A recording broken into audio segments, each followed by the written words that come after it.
আওয়ামী লীগ সরকার না বিএনপি সরকার সুন্দরবনে চালাতে হবে অন্য কাজে হাইটে দিবে আমরা তো দেখিব আমাদের গাড়ি তো আমরা দেবো নিজেরটা শুধু নিজেরা বানাবো তাই না আমরা 8 ঘন্টা ধরে দাঁড়িয়ে আছি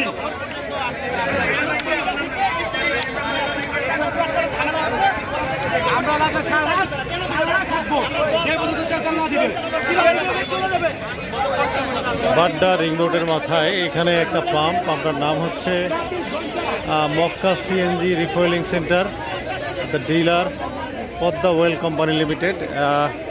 বিকেলবেলায় দীর্ঘ বিরতির পরে দীর্ঘ লাইনে মানে দীর্ঘ সারিতে বাইক এবং হচ্ছে গাড়ি দাঁড়ানোর পরে দীর্ঘ অপেক্ষার পরে কোনো এক কারণে একটি বিচ্ছিন্ন ঘটনা ঘটে, ভিতরে নিজেদের মধ্যে গ্যাঞ্জাম হয়, মারামারি হয়। এর ফলশ্রুতিতে তারা তেল নাই বা কোনো একটা অজুহাত তৈরি করে সেটাকে কোনোভাবে একটা মানে তথ্য কালেক্ট করা ওখান থেকে স্টপ করে তেল দেওয়া শুরু না করে টোটালি তেল দেওয়া বন্ধ করে দিয়েছে, যার ফলশ্রুতিতে এখানে এখন সবাই যারা বাইকাররা সেই বিকাল থেকে সেই সন্ধ্যার আগ থেকে অপেক্ষা করছে তারা এখন গণবিক্ষোভ শুরু করছে, গণ আন্দোলন শুরু করছে যে তারা আর তেল চায় এবং তেল দিতে হবে। এবং এটা যৌক্তিক দাবি। আসলেই সেই বিকাল থেকে দীর্ঘ সারি একেবারে রিং রোডের পর্যন্ত হচ্ছে এই পাম্পের সিরিয়াল ছিল এবং গাড়ির সেই সিরিয়াল ছিল হচ্ছে একেবারে প্রায় 1 কিলোর মতো ওইদিকে। তো যে গাড়ি হোক সে হোন্ডা হোক কাউকেই তারা তেল দিচ্ছে না। তো বিচ্ছিন্ন ঘটনা হয়েছে সেটা তারা তদন্ত করবে, তাদের কী কী ক্ষতি হয়েছে সেটা তারা নোট করবে, করে আবার পুনরায় তারা চালু করবে। বাট এটাকে আটকায় রেখে আজীবন কি আর দিবে না? বাট এটা কোনো সমাধান হইল?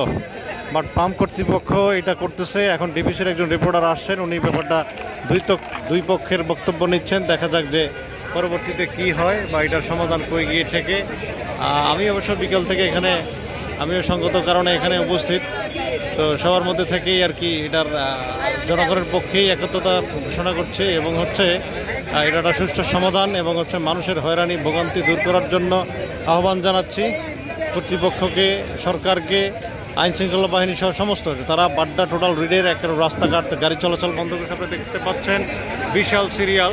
এখানে দীর্ঘ সারি, এই সারি সম্ভবত হাতির ঝিল ছাড়াই গেছে যতদূর আমার ধারণা।